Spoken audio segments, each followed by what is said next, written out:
This is Talk is Sheep, the official podcast of the Wild Sheep Society of BC, brought to you by Sitka Game. Come along as we bring conversations that matter to you into the high alpine. Gregory, how you doing? Mr. CEO, what's up? How's it going? Well, good. Yourself? Well, just back from the northern, man, and whoa, our fundraisers are back live, and wow, unhinged, man, unhinged is all I can say. Just so much energy, so much good things, a lot of great money for wild sheep conservation, just great friends up there, our wild sheep family getting together, and man, was it a great time in Dawson Creek this past weekend. Well, if there's one thing we all know, it's that the northern people know how to have a good time, and it seems like they know how to have a good time and bring in lots of money for conservation. So it's a good pairing. It's interesting. Mike Selden for years has talked about it's just a different vibe in that northern community. There's so much passion for wild sheep, and everyone just kind of rallies around. And I seen it firsthand this weekend, and wow, it was a fun time. Lots of laughs, amazing support. Our northern director is doing a fantastic job, and then all the team that came down from down south. We had Colin and Rebecca drive up from the lower mainland. Joe came down from Whitehorse, Peter from the interior, and of course Mike Selden from he's in 100 Mile, but he made the trek down south and then flew up. So just great support from our directors and our volunteer team, and just another great wild sheep event. And anyone that hasn't checked it out, you got to go check out the Northern fundraiser, because wow, it's a lot of fun. Was that your first time going there? Yeah, it is. I've been scheduled 3 times now. I tried to go. Well, of course, let's not talk about the pandemic years. But 2 years ago, 2 years before that, tried to go, and I had a work conflict. I couldn't make it, and then I was going up there and had a funeral I had to attend. It was my uncle. I just couldn't miss it. So Robbie still hasn't let me forget it, but I finally made it this year, so pretty happy about that. So awesome. Yeah, it looked like a great time. One of these days, maybe next year, I'll make that trek. Yeah, awesome.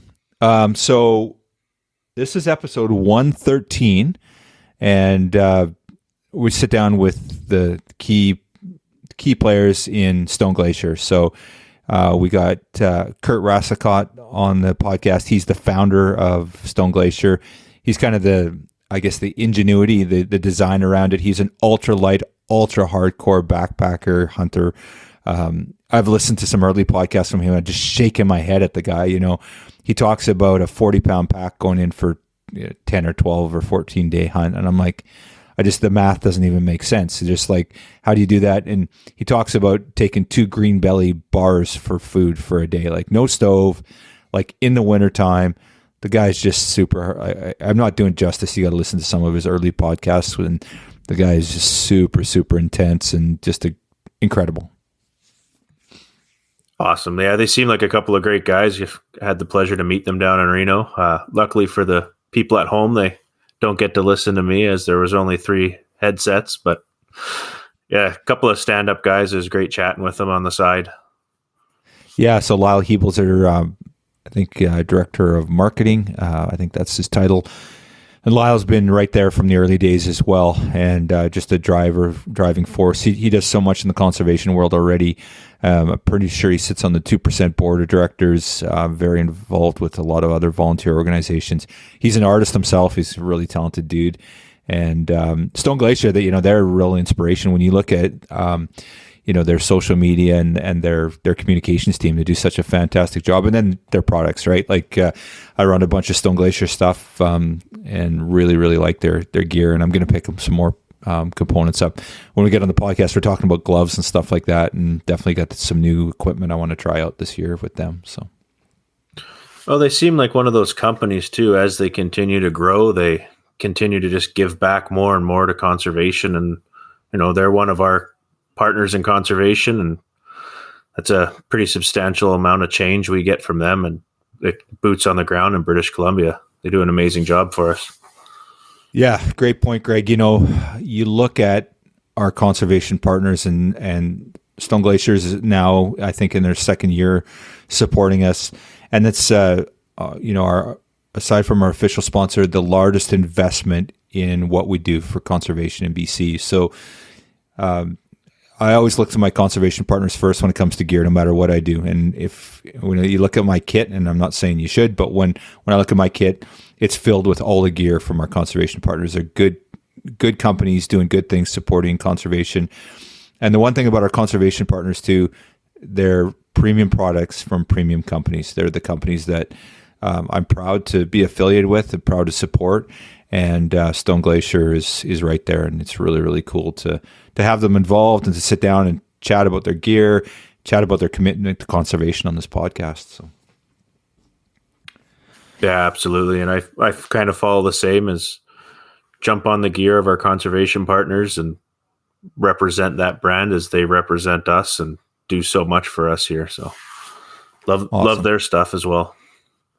Awesome. So yeah, they're going to be well represented at our Kamloops convention in just over a month's time. So we get that rolling here right around the corner. And but I think you're all going to enjoy this episode of Talk is Sheep, episode 113 with Stone Glacier, Lyle and Kurt.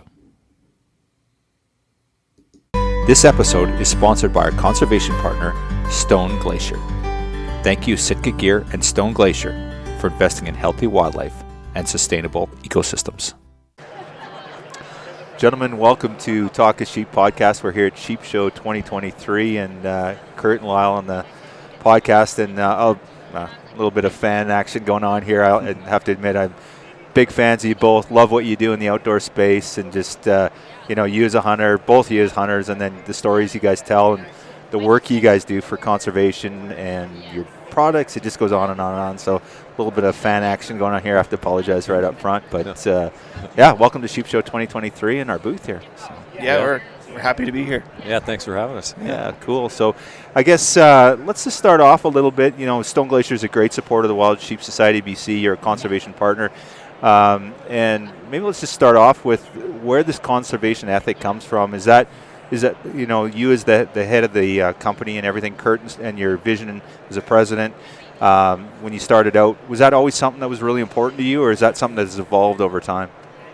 Well, it has evolved, and it's evolved as the company has the resources to contribute. But even from the beginning, and we started in 2012, the Wild Sheep Foundation was the first place that we started to contribute, and it started small with what we could afford, donations of packs, and then it branched out into individual, geographical units between BC and Alberta, Washington, Idaho, and that's where our focus of our conservation was, and a lot of that is because, well, number one, that's kind of our people. That's what we're building products for, so that's who knew it. So our products did well to raise funds in those areas.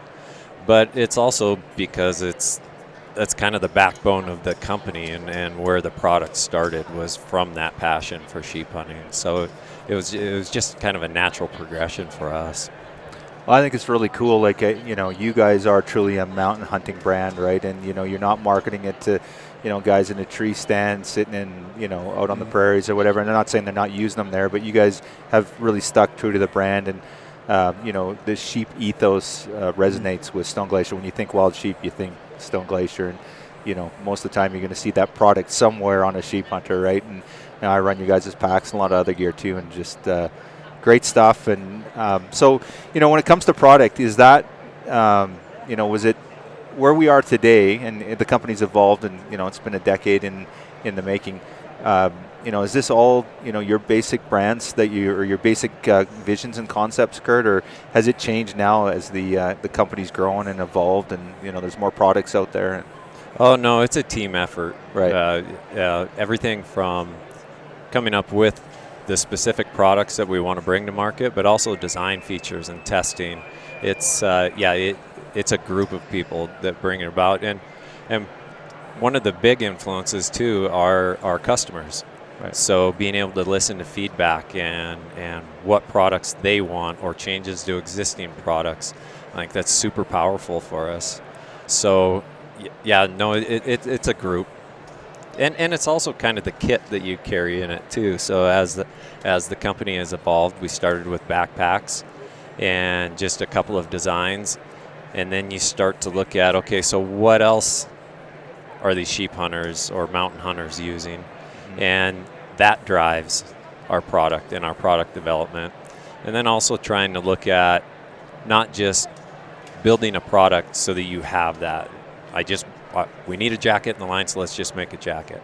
Well, let's figure out what is unique to us and what works with our other products as well. So, yeah, it's kind of a combination of all that. I find it interesting with you guys that you are one of the brands that whatever gets to market seems to last the test of time. It's a product that gets out there, and there's a lot of brands. I'm not going to mention any names, obviously, today, but they get to market and it's like they're field testing on the market, right? And I've never heard that. And I know you guys are close to source, and people reach out to you, and maybe internally you've seen some products that don't perform as well as others. But I've never heard someone say, "Don't ever buy this Stone Glacier product; it's garbage." Sure. I've just never heard that. Yeah, we have a pretty lengthy process we go through to test the products. A lot of it is done by Kurt, but a lot of it's done by our staff as well. For example, when we did our gators, those were 3.5 years, I think, of testing before we were happy with the product to actually bring it to market. So yeah, we kind of pride ourselves on building stuff that, you're going to spend some hard-earned money on it. We want it to last for you. So. Well, it's funny, a lot of these brands talk about their warranty, right? And I don't know what your warranty's like because I've never had to use it, sure. Which is pretty cool. I've got all the Stone Glacier stuff I've bought over the years. I'm still running it, so it's pretty cool. And people don't talk about your warranty. And I'm not going to say it's good or bad. I have no idea. Yeah. But there's brands that are like, oh, their warranty's amazing. It's like, well, yeah, there's a reason for it, right? So. Yeah, our warranty I think is strong. We try to repair and fix a lot of products too. So if something comes in, and still a lot of life left in it. And we have guys in the shop that will sew it right up and ship it back out. So yeah, we try to make sure that if you're going to spend your money, you're going to get some value. Yeah, it's cool. I did have one warranty replacement. Actually, it wasn't a warranty replacement. I had a piece of gear replacement, and I was on a stone sheep hunt in northern BC, and a porcupine chewed 2/3 of the way through my my belt. And you were there, Kurt, and I'm like, "Hey, buddy, can you help me out?" Yeah, no problem. And 2 minutes later, the hardest part was trying to figure out how to do it, but you showed me how to do that too, and. So, but I can't blame your warranty team on that. But great replacement. You guys had the parts there and were able to sort me out, and I used the pack the next fall, which was pretty cool. That's great. Yeah, awesome. So now when it comes to product and testing, like the original stuff was, like a lot of your stuff was your vision, Kurt, right? Like I remember hearing somewhere, like you were sewing your own packs and your design and stuff like that. So now, do you still have a heavy influence on that? Like obviously you brought the team in, but are you bringing this stuff to the team and saying, let's go and, can we build this? Or, how does that evolution look like now with the company bigger? It hasn't changed. What has changed is we have more resources. So in the very beginning, when I would come up with a product, it was pretty much me who was testing it, when we first started out, particularly with backpacks. But now our design process, I think it's a bit unique in the fact that when we come up with a concept, if it's a piece of apparel or a backpack, I'll do the patterning, I'll sew up the prototypes, and do everything in-house. So before we actually go to manufacturing, when we go to manufacturing, it's a finished product. And that allows us to be able to build a piece, send it out in the field, get it back next day. You can fix, change, whatever you need to do, and get it back out. And everybody on our staff hunts, so you have just unlimited opportunity to put somebody in somebody's hands or something in somebody's hands and send them out with it. And then the nice thing about that too is that you get a lot of different feedback and a lot of different opinions that you can also take into account other than just mine. So they'll see it a different way. And it allows our design process to be more fluid and to move quicker, I think, in between, like making changes and just you're in control of the entire process. Right in-house. And so that's really helpful. And then being able to build it and then use it, just while you're using it, you'll come up with different ideas because I'm building it for myself as much as for anybody else. So it kind of gives you a little bit of a unique perspective there. Well, one thing that I found really unique about you guys is there's like this deep ethos in your organization. You guys are so unique. Like you walk into the storefront in Bozeman, and it's just, actually I haven't been to the new store. I don't think it was when you still were in the last place, which was super cool in itself. but you walk in there and there's like, like you said, your hunters. There's such a unique. So how important is that ethos of having dedicated hunters? Like, you've just seen what you guys are doing, and I know Jeff and just the team. Everyone's so focused on that hunting ethos, and I don't see that with a lot of brands. It's such a unique vibe when you walk into the storefront. Yeah, 100%. I think it's super important to us, and it makes our brand, like you said, unique. But from our perspective, I mean, anybody in our shop can answer the phone and talk to a customer about a product, and so that affords us a lot of opportunities. But it also just makes our brand stronger, generally across the board, because nobody is having to fumble around questions and things like that. And we have different experience levels of hunters. I mean, we've got people that are just getting going, and people like Kurt who've gotten a few sheep under his belt. So yeah, that is important, and it's harder to maintain as a brand grows. Constantly trying to find new people that fit the mold is tricky. So we train a lot of people that maybe aren't designed for that position, but they have the right hunting knowledge, and so we get them in there and get them trained up to do the specific job. Well, it's so cool. I was in the store one day, and guys were bringing they killed something. They brought it in the store. You guys score it. What do you? I can't remember. You do something. No, we give them free beer. Free beer. And there's free. Like just the vibe in there. And I've heard guys that just say, "I just come to work here. Like I just want to be part of this team." It's just so never not about the money. It's just this is such a great place to work, right? And I've heard that, and I've seen it a little bit firsthand when I walked into the shop there and seen the team you guys have. So you were at the old shop. We just got a new shop because we were growing, which was great, but. We always joke our old shop was like our fraternity house, and now we got married and there's throw pillows, and so it's definitely an upgrade in the new shop for sure. So how does that? How's the new digs? Is it better, worse, same vibe, or is it much bigger, a little bit different? Or no, I don't think the culture really didn't change much. Definitely more people kind of around, a little bigger space, but. It's nice. Our retail space is about 4x the size of what it was previously. Wow. So awesome. Just a little bit more opportunities out there to display products and have an experience for folks when they come in. And then we were always kind of bursting at the seams from the warehouse standpoint in our old shop. And so now we have kind of a couple different buildings that we can store product in. Cool. So when it comes to this, this vibe or this ethos and having this, feeling when you walk in, does that come from you, like from the original days, Kurt? Like I've been in the store a few times and I run into Lyle and Jeff and Becky, but never had the opportunity to meet you in the shop. So is that something that, the team's carrying that on? Is that something that comes right from you? Like obviously it's, collaborative, but where does that come from and how does that stay? How do you guys keep that there? It comes from the team. Yeah. And I think it comes from associating yourself with people who have that same mindset for what you're trying to do. And it also, I think, comes from trying to hire people that are more talented than you are at the things you're trying to do. Right. And that's a hard one to answer because it really comes down to each individual person. Right, and so being able to surround everybody with other people who want to work as hard, are as passionate. I think probably the biggest key of any of it are just the employees are as passionate about the product and about hunting in general as our consumers. Right. Like we're all the same people. Yeah. So if I wasn't working there, I'd probably be buying from there, right? And I think that's the case with everybody we have there. Very cool. Now, with your products, and as you guys have grown, you've brought more products on. Like I think the early days, like originally it was Stone Glacier backpacks. So if I'm not wrong, that's what I associate you guys with. But now you've got an incredible lineup of clothes, gaiters, just all the gear. It's all there. So lightweight mountain hunting gear. That's what I associate Stone Glacier with. Has there been an evolution, and does it go beyond this, or obviously you'll probably stick in that niche, but do you expand to the whitetail hunter and in the prairies? Or again, they use your product too. But is there a change coming, or do you guys just stick to what you're good at?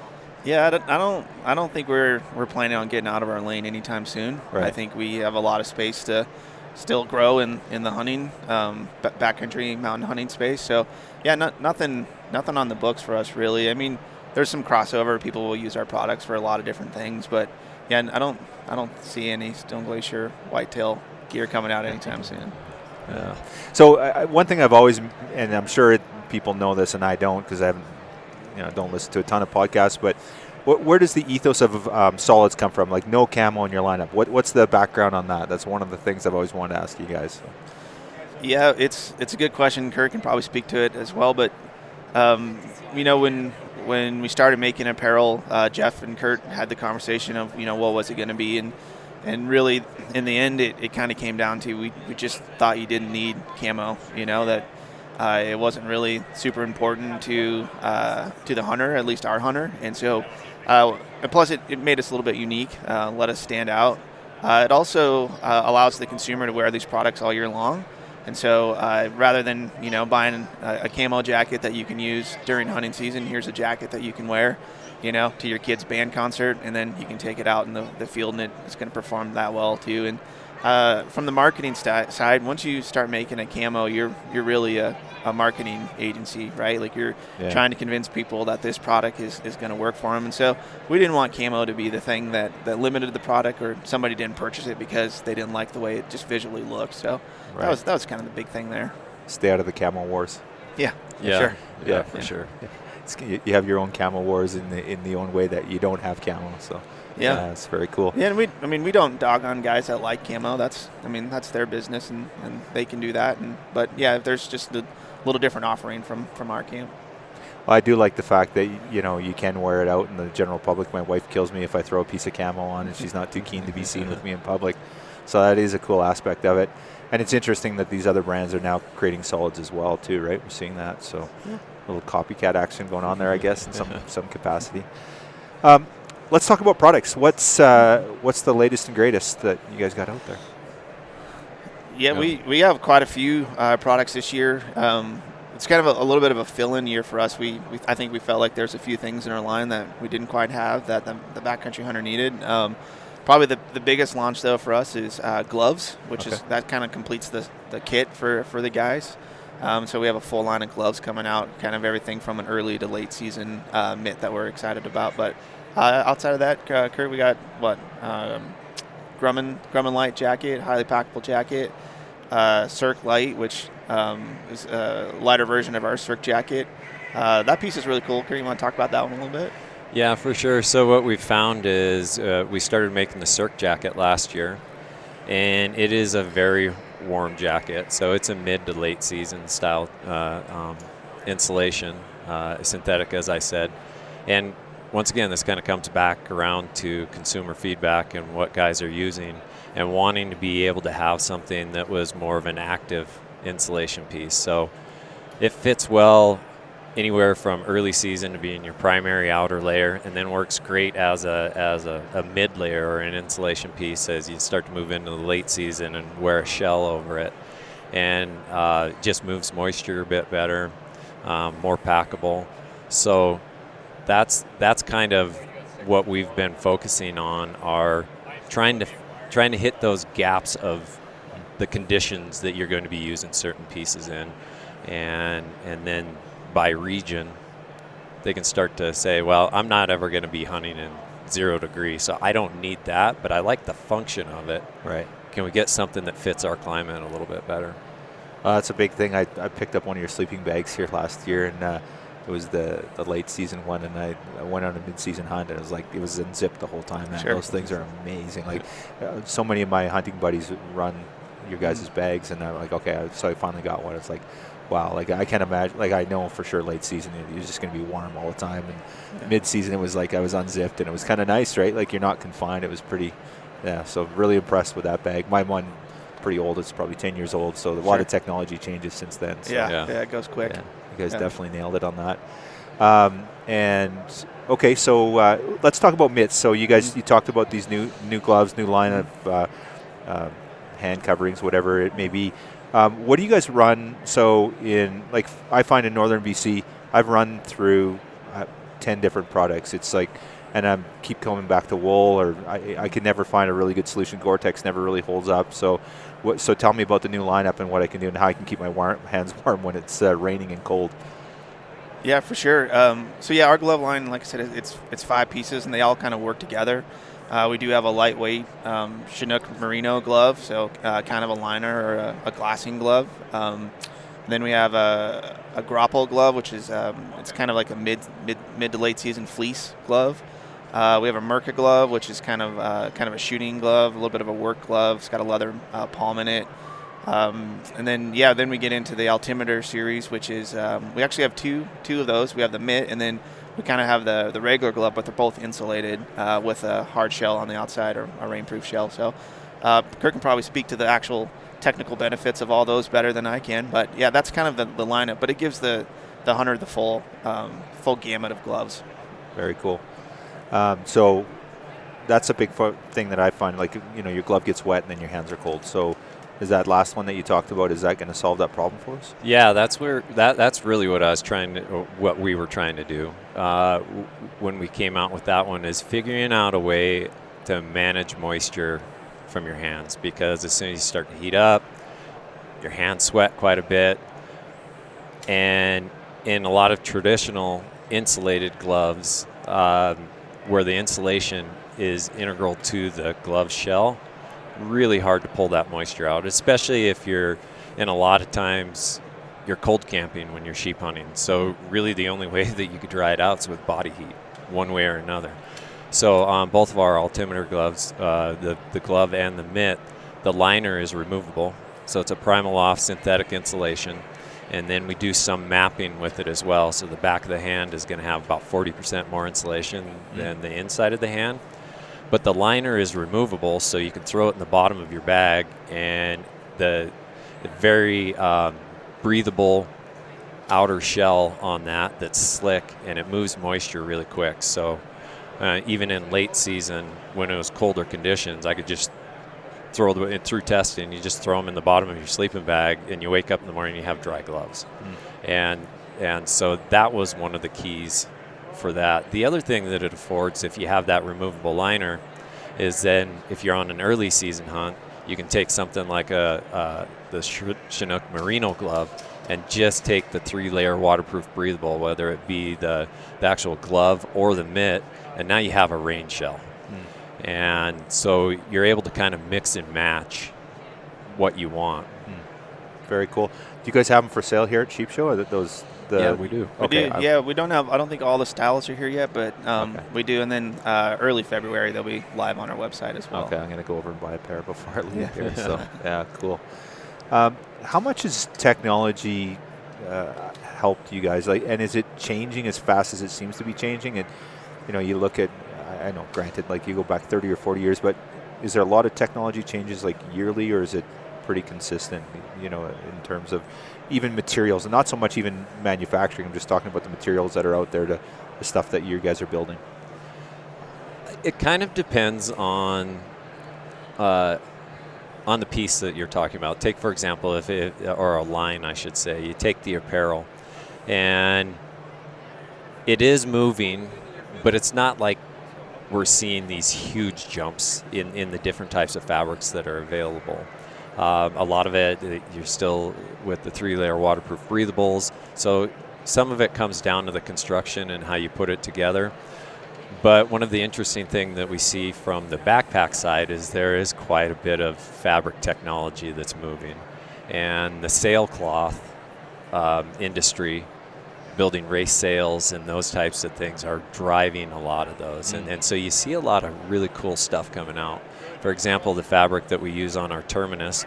And some of these fabrics have been around for a while in different types of configurations, but some of it was so hard to work with that you couldn't use it in a pack. Right. Just how you'd sew it together, how you cut it. A lot of the UHMWPE, which is like a Dyneema Spectra type fabric, really high abrasion resistance, really cut resistant, but being able to work with it from a manufacturing standpoint and from the sewing standpoint, where you make a stitch and it still holds together. Right. So that's where we're seeing a lot of the jumps in technology. Very cool. So when it comes to you guys building product, and obviously you're visionary, your company continues to evolve and change in everything that you do, but how much do you guys look at like the ultra lightweight backpacking community for ideas and stuff like that? And that's where I, kind of, when I started getting into the sheep hunting stuff, that's where I started to look, and I know that like that's your ethos for sure is ultra lightweight. But do you look at that community outside the hunting community for ideas and thoughts, or is it?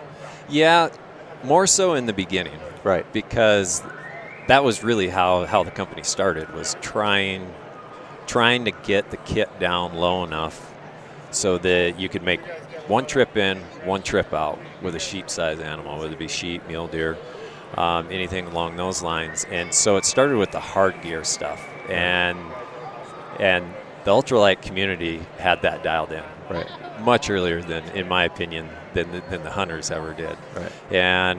But then once we got into the actual gear, there's so much difference in the capability or what you needed for capabilities, say even in a load-carrying backpack, where carrying 100-plus pounds takes quite a structure to do it. Mm-hmm. And then also dealing with the wear, because hunters use things extremely hard. Mm-hmm. Everything that they get is a tool, and I feel like from the alpine mountaineering and ultralight backpackers, a lot of times they will build things that are super ultralight, knowing up front that it's not going to be as durable, but it's worth it for them to shave that weight.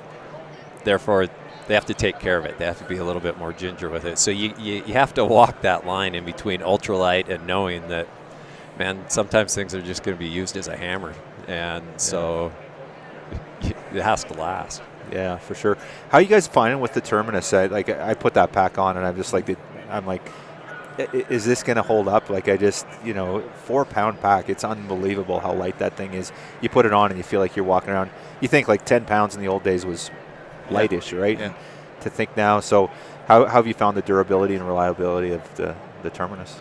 Yeah, the Terminus has been great. I mean, my desk is pretty close to the returns area at Stone Glacier, and I don't think I've seen one come back with any type of issue. I mean, you're always going to see some kind of random wear and tears. Like we have a guy who throws it on top of a dog box and rattles it around in the backcountry chasing lions, and he's got a few wear marks, but it's all stuff that you would expect from that kind of abuse. So, and to Kurt's point, I mean, again, it's hunters are hard on gear, so nothing's going to be guaranteed forever. But the Terminus has been doing a really good job from the durability standpoint. Very cool. Yeah, and we didn't. Even though it's a much different platform, if you look at the construction, you look at the hip belt, you look at the fabrics outside of the UHMW PE that we use as the fabric, we use what's been proven. Right. So we started with the frame that we already make, the same geometry, the same stays, the same type of hip belt construction. So a lot of what we incorporated into this had already been proven. Right. So there weren't that many questions once we started with the first prototype. Felt pretty confident in where it was even before we headed into testing. Very cool. So I'm kind of curious, you guys are visionary. There's so many things you've created. And like we said, the early days was the pack, right? Is that still for you? Is that your passion? You see like, okay, I want to create something new and really cool and innovative, or are you the guy that is thinking about tents, or is there a passion for you specifically about a specific product, or is it just about the lightweight concept? So where does it go in your mind? Yeah, I don't know. I started with building packs, so there's always that soft spot where I really enjoy being able to try to come up with new ideas, or it's also something where with apparel compared to a pack, I feel like there's more opportunity to be innovative with a backpack, just because there's so much more going on, and to be perfectly honest, they're harder to build. Right. And they get just the forces that you're dealing with. And so, yeah, I enjoy the pack portion. Yeah. I mean, I enjoy it all, but specific to packs. Yeah, very cool. So I guess you probably can't reveal any trade secrets, but anything on the horizon that you guys are excited about that you can share, or anything coming out real time anytime soon, or what's the next thing, or when's the next one coming out at the very least, I guess? Yeah, that's a good question. We've got a couple things in the works. I mean, most of our new products come out in January. We like to sell them all year long. But yeah, we'll probably have some new backpack accessories and things coming out later this year. We're working on some cool projects for next year that we're excited about. Probably, I can't go too deep into those, but Yeah, but sure. yeah, there'll be a few additional products throughout the year for us. Absolutely. Cool. Yeah. Okay, so I'm going to ask you a tough question here. You can only pick one Stone Glacier product. That's it. So if you kind of have an idea where this might go, but I'm just curious, Lyle, if you had one thing, you could only use one product from your lineup, what would it be? What's your must-have? Yeah, I would probably say the Grumman jacket Okay. is probably my, like, if I only, die on the sword one product, probably that Grumman jacket. Yeah. It's one of my favorite pieces by far. Yeah. Yeah, right Yeah. on. How about you? I would pick one of our packs. I use this. The Sky Archer is my go-to when we go late season, and you can just do anything with it. Awesome. Yeah. Yeah, I'm 50-50 on that. I've picked that on you, and I was thinking maybe the Gators might be yours, but I do love those things Grumman too. jacket was a close second Yeah. for me. So Yeah, our Gators are really nice. A lot of design and thought went into those guys. yeah, cool. Okay, so let's talk some hunting. What's I know you guys do a great job of communicating and telling your story, the brand awareness, and it's really exciting just to watch what you guys are doing. And I love watching your films.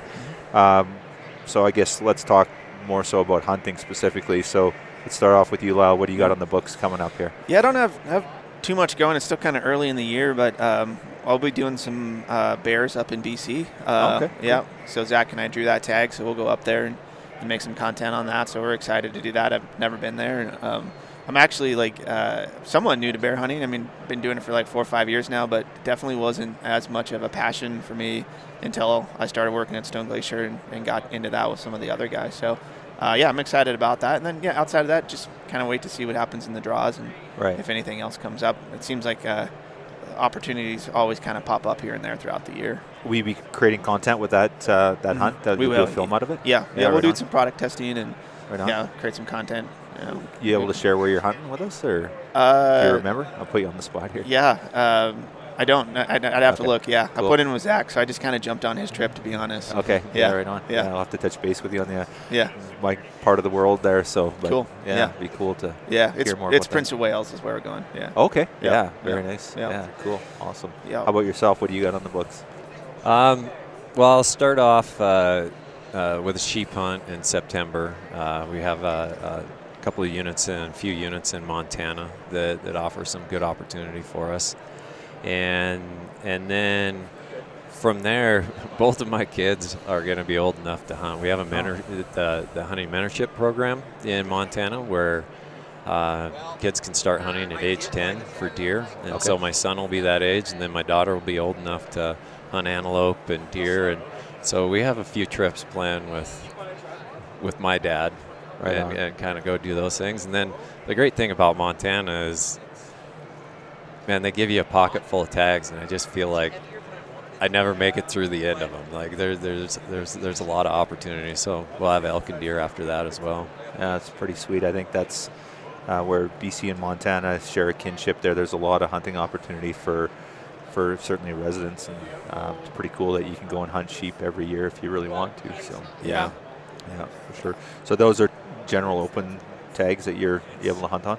Yeah, the sheep tag is. Right. Yeah, that's an over-the-counter. And then, actually all of them are. The antelope is a draw tag, but. Right. Yeah. So do you hunt sheep every year then, Kurt? Or? When I've been able to. Right. Yeah, if you take one, you have to sit out for 7 years. Oh, that's right. Yeah, there's a wait-out period. Yeah, in so there was a wait-out period. But, once that was up, then I got back in. This will be my 5th year back in that unit. Right on. Yeah, that's pretty exciting. It is. Any sheep hunts for you on the books? Or? No, nothing planned right now. I need a couple. So I got to start putting in for some tags and keep my fingers crossed that something comes up. But you had the doll last, right? That was your last? No, right? I shot a bighorn last. So, I lucked out. I got to sheep hunt basically 2 years in a row. So, Yeah. Yeah, I So got a doll and then drew a bighorn in Montana. Okay. Yeah. So I have to get you up in BC for a stone. I need a sheep. stone, and a desert. So, got some money in the raffles over there. Hopefully they call my name out. Yeah. It'll be all right. So. Absolutely. Yes, sir. What was your best sheep hunt? What's the most? I know that's an unfair question, but what really stands out when I seen your doll story, and I just love it. It's such a great Yeah, Great the story. doll one was pretty special because I wasn't planning on going. Right. It ended up through the Montana Wild Sheep, their member drawing. A buddy of mine drew it. He couldn't go on the hunt and ended up gifting it to me. So that was pretty incredible for somebody to be that generous and do that. So that hunt was really special. A super great time. It was actually pretty short. We shot the ram on the second day. So I was kind of hoping for a little bit more time. But the bighorn was cool too because it was right in our backyard, just up the canyon behind my house, and we were able to put a lot of days in and looked at a lot of sheep and just ended up picking one that I thought wanted to go home with me. Right on. Yeah. Cool. Yeah.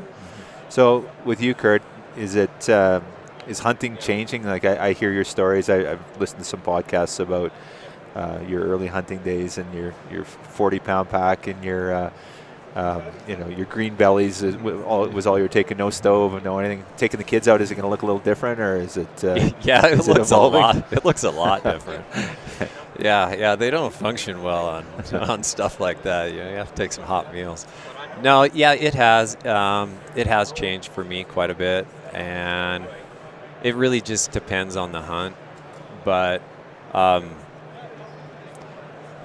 yeah, I haven't seen a big change in just the passion or wanting to go. You see a lot of change in the number of people and the number of people who want to backpack and stay out on longer hunts, which is, I think, speaks to the industry and selling those types of products that make it more available. But yeah, it'll change with kids. That's for sure. Yeah, absolutely. So let's circle back to conservation just for a little bit before we wrap up. But a couple things that, you guys have such a strong conservation footprint. You certainly are one of the leaders out there today, and 2% certified. You think it being 2% certified when you're a small company and you have modest revenue, but now you guys have grown a lot. Yeah. Is it hard to keep up as a leader in that? You guys have dedicated so much to it, and it's really inspiring, I have to say. Yeah, I don't know if it's hard to necessarily keep up. It's just important to us to keep giving back, to be honest. We always think, what would hunting be without the opportunity to actually, have something to hunt? So it's important to us to ensure that those opportunities happen. And, the 2% thing is cool too, because it's 1% of dollars and 1% of time. And so the time thing for us is fun. It allows us to get out and actually put some boots on the ground and do some work. And oftentimes it's easy to give dollars, but it's much harder to actually go put in some physical labor. And so we like to do that. And we've done everything from fence removals for antelope habitat to, the guys went down, I guess year before last, and caught some mule deer down in Wyoming, helped tag them. And so, yeah, it's a kind of a litany of a lot of different things. We do a lot of goat counts with RMGA around Montana, so go out and just survey and count goats. So, yeah, it's kind of a mix of things, but it's important to keep doing that for us. Yeah, very cool. And, you talk about the time. You sit on the board of 2%, I believe, right? Yeah, I am, and other ones, too. And a lot of your staff and people involved have been involved in all these conservation organizations, Wild Sheep Foundation, Rocky Mountain Goat Alliance, and a lot of chapter and affiliates, too. It's pretty inspiring to watch. So.